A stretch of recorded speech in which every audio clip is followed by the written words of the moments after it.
Where my mom really nailed it, and where I think a lot of moms and dads miss it in this day, is she built self-esteem, but not delusion, and held me accountable. You got your perspective. I just want to be happy. Don't you want to be happy? He's a monster. And when I say he's a monster, he's a monster. And this guy is the definition of success, definition of multitasking, the definition of an entrepreneur, the definition of a gritty hustler, a guy I have a tremendous amount of respect for. Gary Vaynerchuk the introduction is going to take a long time because let's get into the show. I got to set you up because the big holding company is VaynerX, and VaynerMedia is probably the biggest part of it. I don't want to call it an agency because it's more than that. It's also got Vayner Productions, Gary Media Group, the Sasha Group, Tracer, Vayner Speakers, Vayner Talent, Vayner Commerce. He's also a co-founder of Vayner Sports, Resi, Empathy Wines, a very empathetic guy, a tremendous speaker. He's also got the podcast, the GaryVee Audio Experience. He's 5-time best-selling author. His social media goes, of course, about 30 million followers. GaryVee, welcome to On Brand. Thanks, Donny. It's a real honor to be on with you. Hope you've been well. I've been well. And, before we get into it, I want to play a clip of you on The Big Idea about 14 years ago. That was my old CNBC show, for the listeners don't ask. It was a show about entrepreneurs long before Shark Tank or any of the entrepreneur shows. And here's a 31-year-old, very feisty Gary Vaynerchuk. Too many people don't understand. Sometimes, people are talking about, what are you doing now? To me, it's not about what you're doing now. It's about where you're going. I was a young guy. I'm still a young guy. I want to accomplish crazy things. And there's no way I'm going to cash in. I'm going to reinvest with the people around me. Absolutely. It's hardcore. You can't go wrong betting on talent. No, it's number one. The difference between staying small and getting big in whatever you do in life, I just want to put this out there in neon again, is it's the people, stupid. You invest in people, will always come back. Gary, seems like yesterday, 14 years ago. How come I look so much fucking older and you look younger? I do too. No, what the fuck happened with that, man? We both look like we had a good and aggressive 14 years. I look like a child. I look like the son of who I look like now. I remember that show very vividly. I always talk about that appearance quite a bit because for the listeners here, to Donny's point, I'll say for him, that was there was no business shows that you wanted to be on more than that show at the time. And I was very honored to be on it. And, it's really funny. Just listening to that clip real quick. It scares me to think nothing's changed from the feelings I just had, the chemicals. I feel like I'm still an extremely young guy. I have a tremendous amount of ambition. Experience matters for a reason. So you get into this, and I'm sure you feel this way. I think when you have young, raw talent, there is a level of conviction and confidence that comes along with that is beautiful. And a lot of times you're fresh eyes and you're seeing things others can't. But there's an incredible amount of value in pattern recognition and reps. And since that day to this exact second, those 14 years make me feel really ambitious about the next 14 years. So I feel like I'm just getting started also. I don't know when that stops. I don't know when it is. But to your point, the combination of what you call reps, or the 10,000 hours or whatever it is, with the kind of the raw hustle, ambition, and grit is a great combo. I got a great compliment. Last week I was doing an interview with Ad Age, and they do a weekly interview the editor does online. And I think you've done it in the past. And they said to me, there are really, this Donny, when you were in the business, you were a big personality, and there were really, other than GaryVee, there are no personalities today. And it was a real pleasure and a compliment being compared to you. But where you blow by me in spades is that, I built a great company. I built an agency, and it was one business, and that you have just had this vision and you understood the GaryVee brand, but you keep taking it to new places. And that to me is so impressed me. Because it's very easy. You build something and you stop and you go, this is great, but you keep you're on the cusp of every next thing. You just started your NFT business, your esports business. And give me where the kind of vision to where it's like you're always about tomorrow, and it's always about what's next. And that's what drives Peter. That is right. I think it comes from a couple things. One thing that I've realized about myself recently, unfortunately, I'm glad I made it back on time. I had a funeral I had to go to of an incredible woman by the name of Barbara Siegelman, who was in essence, my dad's great aunt through marriage. And this was the family that when we came from the Soviet Union that really took us under their wing and Americanized us and helped us in a lot of ways. And, you know, I was just with my mom and dad and sister, us kind of core, you know, my brother has a young family, wasn't able to make it. And I was just thinking as I was looking at my folks, because that was kind of like the rich American family side of the family, right? You know, I remember the first time I saw a car phone, like in the car was in a Jaguar that Barbara Siegelman had, right? And this is when like we were really lower middle class, And it was funny when you just asked that question, how I just put the two things that happened today together. I think the biggest thing that makes me keep going is how little I like the fruits of professional success from a financial standpoint to do things with it. I prefer the game. It's the process, not the shit, not the stuff. That's it. I love when you give speech. I love when you give speeches to young people.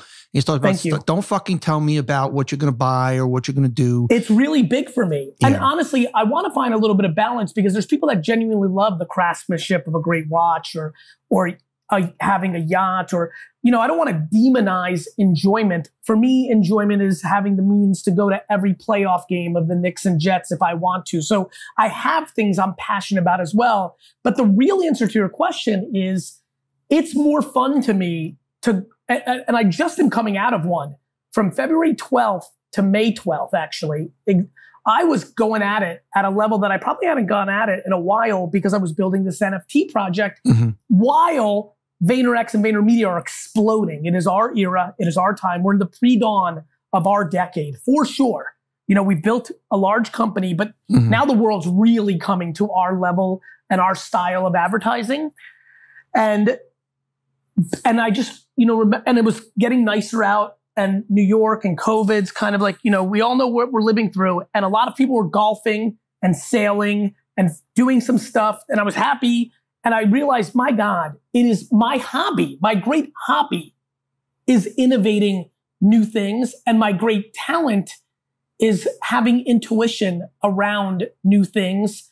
And, you know, it's turning out to create a unique career. Yeah.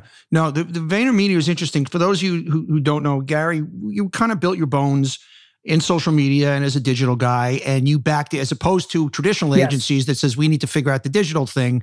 You did the other way around. And you've got blue chips clients now, as blue as they get. I have to congratulate you on a spot that I saw you did recently. Fucking brilliant for Pepsi about, you know, Set to Annie. This will come out tomorrow. And I'm not going to do it justice, but it's basically showing all the things, all the kind of disgustingly human, relatable things we do, drink from each other's things, sweat on each other, and that we're back doing it now. And give me the quick story, because you were I was an outsider in my business also. And, you know, I was kind of the renegade and nobody liked me. And I was, you know, I was disrupting before I knew what disrupting was. And you've built an entire empire on that. So give me the beginning of VaynerMedia and how it's just exploded.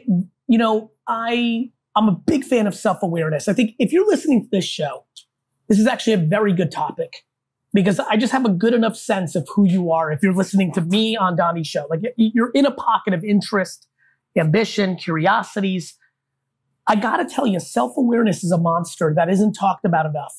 I had built this very large business, which is what gave me the luxury to be on Donny's big show at the time for my dad, this wine business. I did it in a very contemporary way, email, website, and the YouTube show, which was really revolutionary at the time. And I started getting attention from Silicon Valley. I became an early investor in Twitter and Facebook and Tumblr and really found myself deep in Silicon Valley Web 2.0. And I started having crazy life experiences, meeting Barack Obama and talking about social media, spending dinners with Mark Zuckerberg, like just real, I mean, like going from a liquor store in Springfield and like, you know, 24 months in these rooms that I'm in. And I remember not only being in the room, Donny, but feeling, because I would stay in a very narrow convo. It was communication, right? It wasn't like we were talking about healthcare. Sure. We weren't talking about the solar system. We were talking about my game.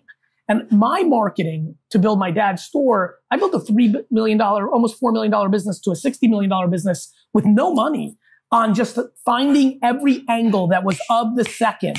And the KPI was a business result, not a headline, not a metric, not a report. It was business. And I remember not only being in the room, but I remember feeling like the sharpest tool in the room. Yeah. And this were sharp tools.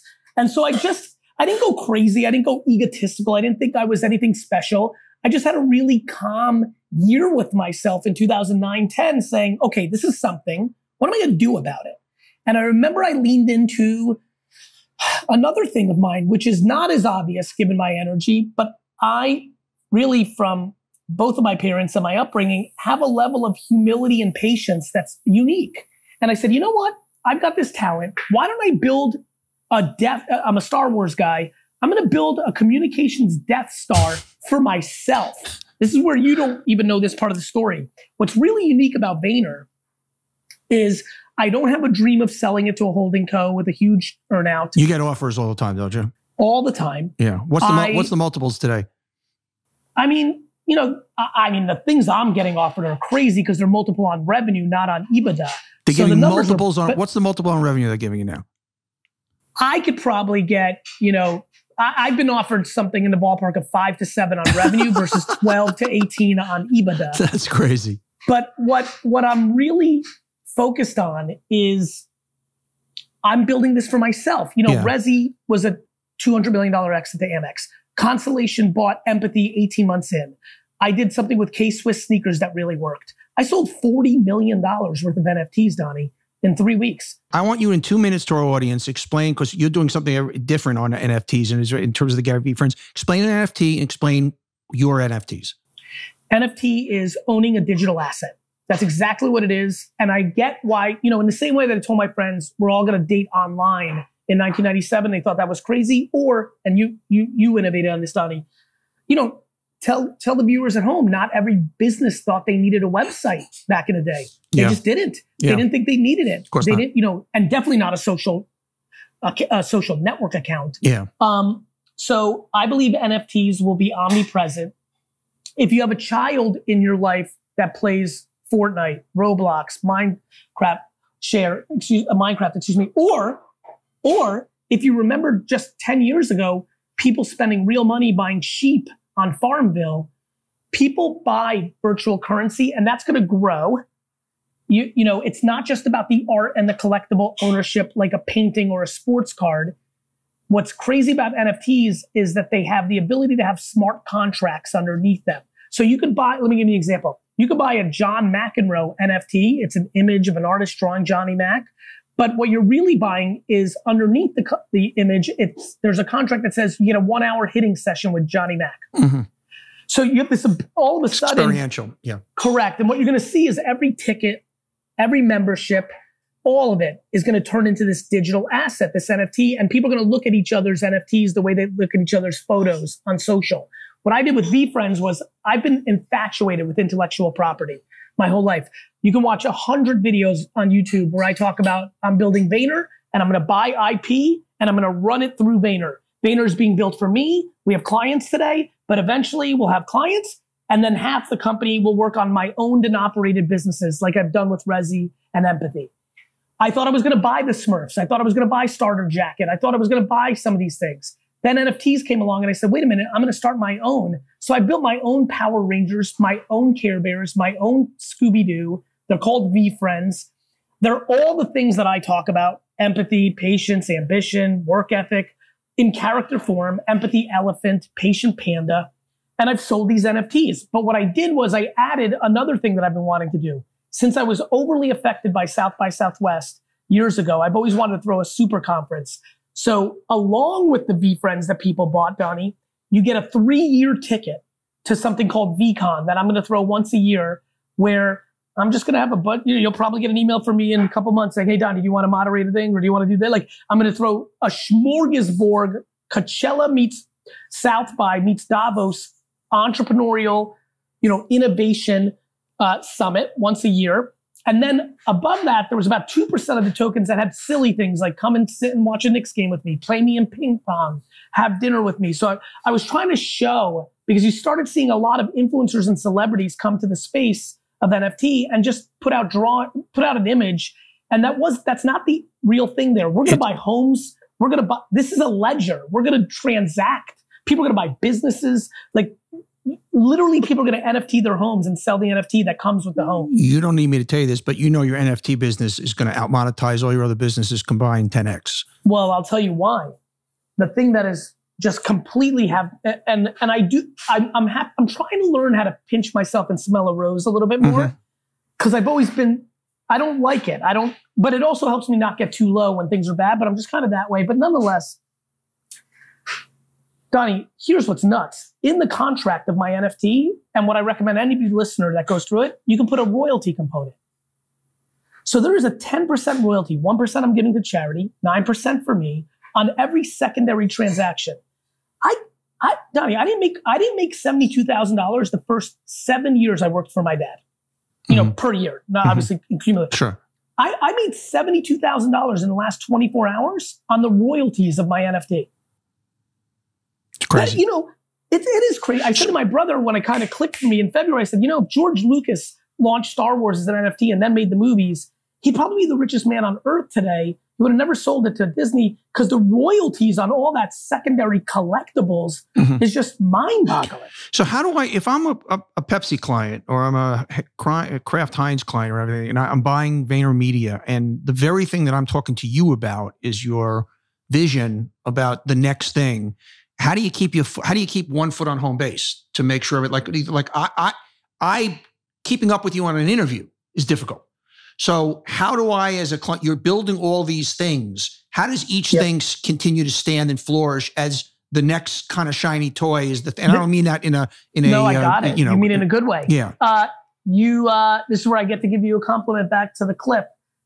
It's the people, stupid. Amen. Amen. Right? Right answer. It's the Lisa Buckleys and Claudes and Mark Yudkins and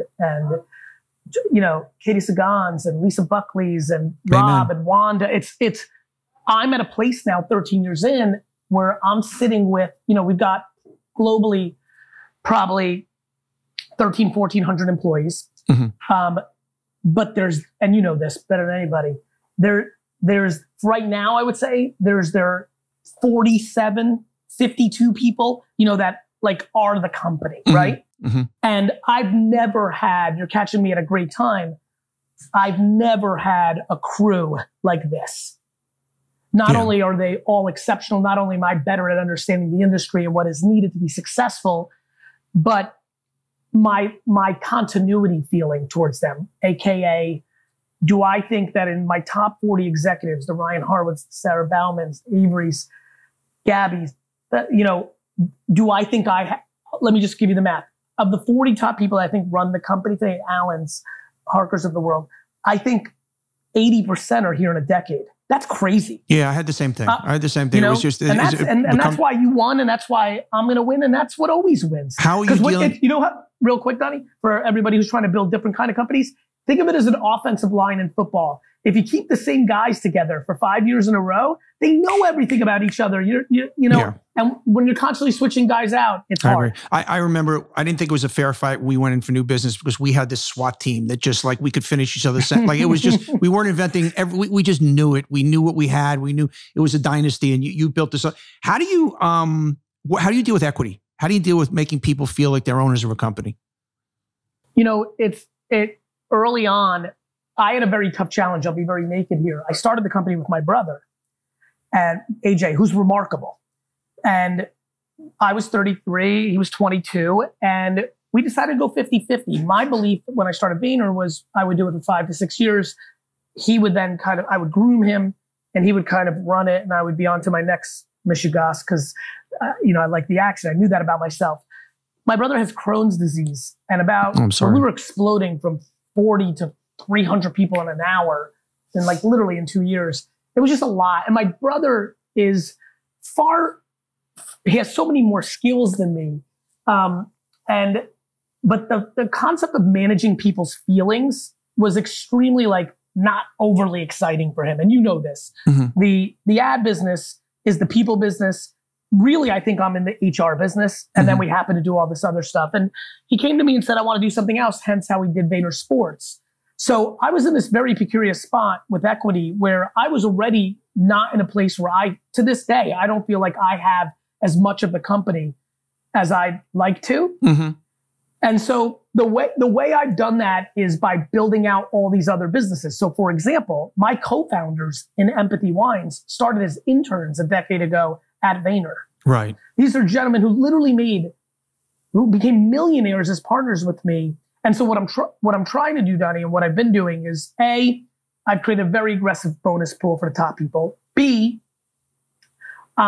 most of these people, and why I think I have 80% retention, which over a decade, which is a ludicrous statement. Ridiculous. I know that for everybody who's listening, is because of those 40 people, most of them have had a conversation with me of like, look, I'm doing a lot of things in my life. The guy who's going to have equity in VeeFriends, Andy K, started as an intern on my content team. He's now the president of VeeFriends.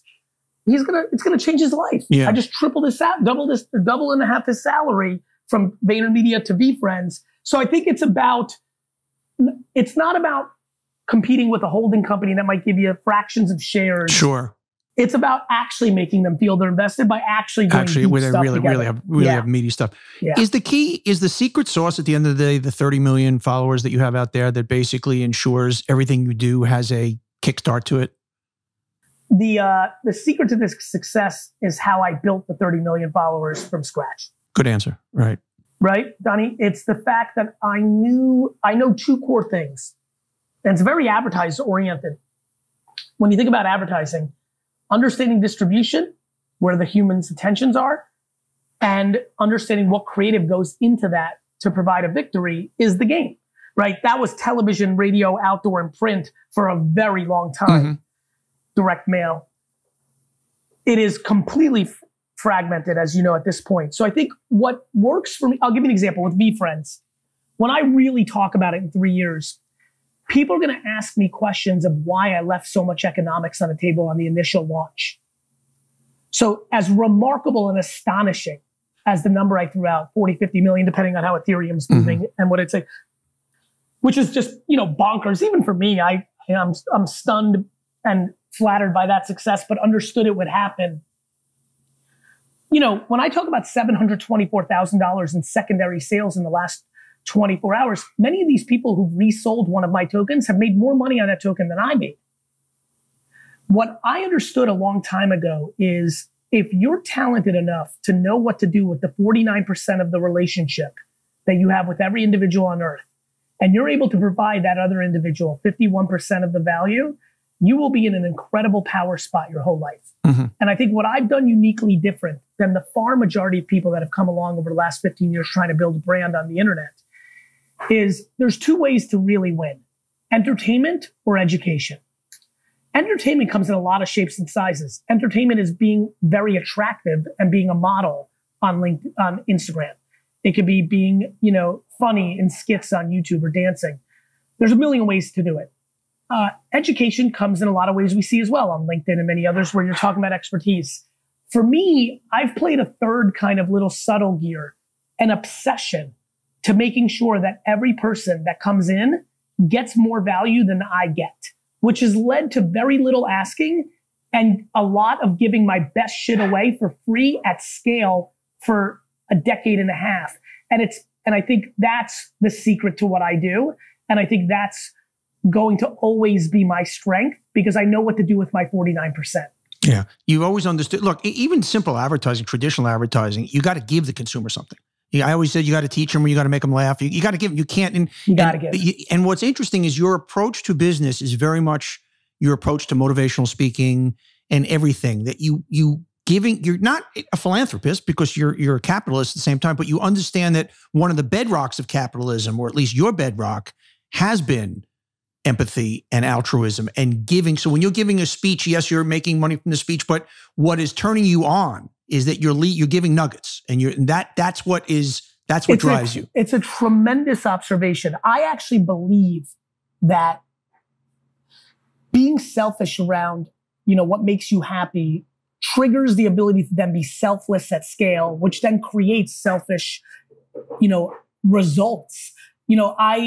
I think that's exactly right. For me, I just don't understand the concept of being transactional or trying to win the short term. My dad actually used to be pretty frustrated with me in the way that I negotiated. But what I explained to him was, Dad, yes, I understand that I probably could have gotten that bottle of wine And by the way, when it's a bottle of wine, you're getting 500 cases. There's real economics when you're leaving $1 a bottle on the table, right? But I said, Dad, listen, I've watched you since I was 14. This is now maybe when I'm 24. I'm like, I've been watching you for the last 10 years, which is maybe from 14 to 17. He wouldn't let me in the big meetings. But by 17, I was in these meetings. I go, look, you're a gangster. You're a fucking gangster negotiator, but you're squeezing the shit out of your suppliers for everybody every time. And then they're not going to go the extra distance for you. And Donnie, what I really started seeing happening, because I'm a very observant kid, is they started the numbers. I started realizing people were coming in and starting price was higher to my dad because they were expecting. Yeah. And I said, Dad, and we were in the liquor business where you have to buy from the same suppliers. You can't go, it's not like every other business. You're mandated by the state of which people you can work with by liquor laws. So I took a different approach, and I've always left something on the table for my suppliers. And then with my consumers, my audience, I mean, I'll be honest with you, I hate when I'm asking for something. I have a new book coming out in November. I don't love the promotion of that book. I'm not against it. I'm a salesman. I'm a capitalist, to your point. But I love the equity building of not asking for anything. And the longer you hold your breath, the better you're going to do on your ask. Yeah, yeah. What is if I said to you, because you immigrated over with your family at 3 years old, Queens, you come from Russia, you're living 8 people in one room. Yep. You look back now, and there's a lot of people who start at the bottom, but not a lot of people make it where you, if I tap you on the shoulder, I'm sitting next to you on a subway, and I'm going, Gary, how'd this all happen? Ridiculously good mothering. Love that. 100%. Like, it's, Donnie, you know what's funny? The reason I think I can play it humble and also don't get too high or too low, or am very happy promoting and self-promoting, is I actually think it's a bigger indicator to my parents than to me. I feel like Gary Vaynerchuk, is the byproduct of Tamara and Sasha Vaynerchuk, the byproduct of the American dream, especially in the 70s, 80s, 90s, and 2000s, and really on forever. It's still very much there. What happened was I had a mother who built enormous self-esteem, which is imperative. I had that. But Donnie, I'll tell you, and I don't know if you had this with your mom, where my mom really nailed it, and where I think a lot of moms and dads miss it in this day, is she built self-esteem, but not delusion, and held me accountable. I think what we have now is non-accountable, delusional self-esteem. 100 trophies for showing up. Kind of thing. And you kind of then kids grow up and they get insecure because they realize it was all fake. Yeah. Whereas with my mom, she would be happy to smack me in my ass or even my face if I went out of line. She also really, really allowed me to breathe. I was a bad student. And then, so it was great parenting. And then it was circumstance. When you're born at the bottom, there's an inherent animalistic need to climb. And I also got to hone my skills. I was growing up in New Jersey in the 80s. So lemonade stands, car wash, shoveling snow, outside for 10 hours a day, unwatched, unsupervised. The streets taught me. Yeah. And the baseball card boom, I learned my craft. And by the time I was 22, coming into my dad's business, and I mean this when I say this, by the time I walked in at 22, I was a 16-year veteran of business. I've been doing business every day of my life, trying to sell something, trying to build something. So I think natural talent meets circumstance. And that's really what I am. I'm a nature nurture byproduct like most people are. And it just kind of quote unquote worked out for me. What I love about just about every one of your business philosophies and every kind of instinct that you have and every philosophy is about the human condition. That is what you so understand. Yes. And it starts with self-awareness also. But as I listen to your speeches and every one of your philosophies, it starts with understanding flesh and blood and humanity. You're behaviorist. And that's what I find so fascinating about oil. Speaking of human, though, one thing, $1 billion question. Please. You get up at 5, you work out, you work from 7 in the morning to 11 at night. You got 2 kids. How do we do that? Yes. First of all, I wake up at 7 and work out, and more, I get a ton of sleep. I think it's about, for me, it's compartments, right? It's all in or all out. That's what works for me, right? So now my fathering explodes because this virtual world is the greatest mitzvah for me of all time. The fact that everyone's now being conditioned to do a Zoom meeting, there's not a single... What a gift. What a gift. Yeah. It's what a gift. What a gift. And so for me, it's prioritizing. It's being checked out on the weekends. It's doing things. It's, I'm a byproduct of a dad that worked all day. A lot of us are. Me that too. Still happens a lot. And vice versa. Moms that work all day. I don't find it overtly, challenging. It's just about prioritizing. And actually, I'll give you the real answer for a lot of the parents. It's not overjudging yourself and beating yourself up. Too many parents miss one thing and they think they're this horrible person. Kids are resilient.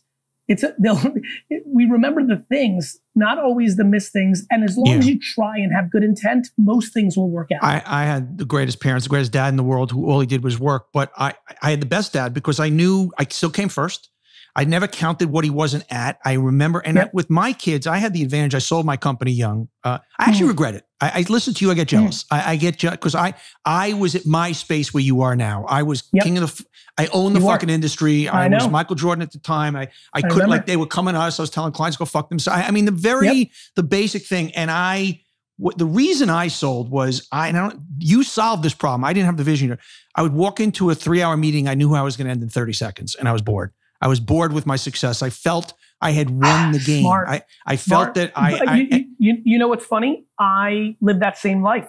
No, but you've solved it. You've solved it by creating new mountains. But and I created new. I went into TV. I did these other things. But I felt like I won. We were Agency of the Year. 4 out of 5 years. I was making a ton of money. Because you did. I didn't sell because of and I say to people, don't ever say you can't go visit your money.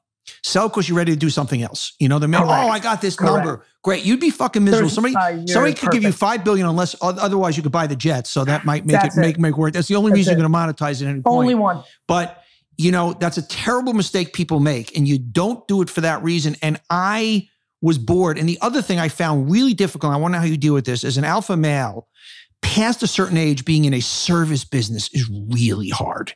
You're sitting across the table from an advertising director that you wouldn't hire 9 levels below. I don't mean the word levels below you, but you wouldn't even hire at your company. Donny, there's not a meeting I'm in that I don't think I have more capability than the CEO of the company of the meeting I'm in. So how do you now?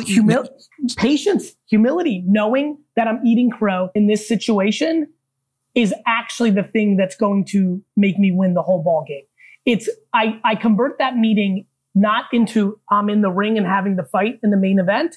I convert it into I'm in the gym 8 weeks before the main event, putting in the work. So this, even what may look like a big meeting and a big pitch. I mean, Donny, to be very frank, I felt that way from the day I started when I didn't even have the W's in the industry. To your point, I've enjoyed winning and being successful in this industry because I like it. I like a lot of the people, but it does have an establishment.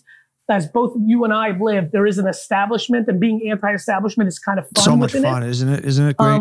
But for me, it's one more rep. It's another sit up in the gym. It's another 45-minute hitting the bag session because I'm getting dangerously close to having that pass the baton moment where it will thrive without me. I will still be able to stay very close to it. Very much like I've had an incredible rep at this with my dad's wine business. I'm still very much intertwined there, and I'll do the same with Vayner whenever that time's right. And I just know that it's worth it eating that crow. One last question and then observation on my end. I ask this of everybody, but I'm most interested to hear from you. What is the GaryVee brand? That's a great question. I actually think the GaryVee brand is executed on something I believe in, which is every brand is actually consumed differently at the consumer level than people realize, right? People think Nike it doesn't stand for just do it. It means something different for people everywhere. So I think for a lot of people, it's work ethic, grind, that hustler thing. I think for an emerging group of people, it's, whoa, this dude is really pushing kindness and empathy and patience and these very grandma virtues, and he's making them cool. That's neat. For other people, it's innovation and seeing around corners. To me, believe it or not, Donny, I don't spend a lot of time thinking about it. What I think about is doing the best things I can and hoping that the other person on the other side consuming it, if they choose to, extract some sort of value out of it. For me, it's for the way I see it within myself, it's the obsession of the process. Your brand, I'm going to break it down for you. Your brand is about giving. And in its essence, whether it's giving your intellectualism in terms of motivation, whether it's understanding the dynamic, the consumer dynamic, and you're 49, 51%, you have taken everything by giving everything. And it's a really interesting thing about it. And I really enjoy, I have to tell you, as kind of an elder statesman, as a guy who maybe passed the baton, I've so enjoyed and impressed what you've done over the last 15 years or so. You were kind of a punk on my show. You had that wine business. I was like, oh, here's this guy. He's kind of, but I knew there was something special. But just watching your career and watching what you're doing now, I know it's just a good beginning. And I remember I always used to laugh, for those in the audience that don't know, that your one goal is to buy the New York Jets. And I go, okay. And more than ever, after spending a half hour or so with you today, I do think that's I don't know what the Johnsons are thinking, but I think if anybody can pry away from it, it's you. Keep doing it, man. Keep fighting, keep kicking, keep scratching, and keep setting a good example for everybody. Cheers to you, and thank you for having me on. It was an honor. Stay well. You got it, buddy. Bye, everyone. YouTube watcher, what's up? It's Gary Vee. First of all, thank you so much. I hope you're doing super well during these times. I also want to ask you, please subscribe, because my commitment and exploration of YouTube is about to explode. Stories, polls, more content, more engagement, more surprise and delight. This is the time to subscribe. I hope you consider it, and I hope I see you soon.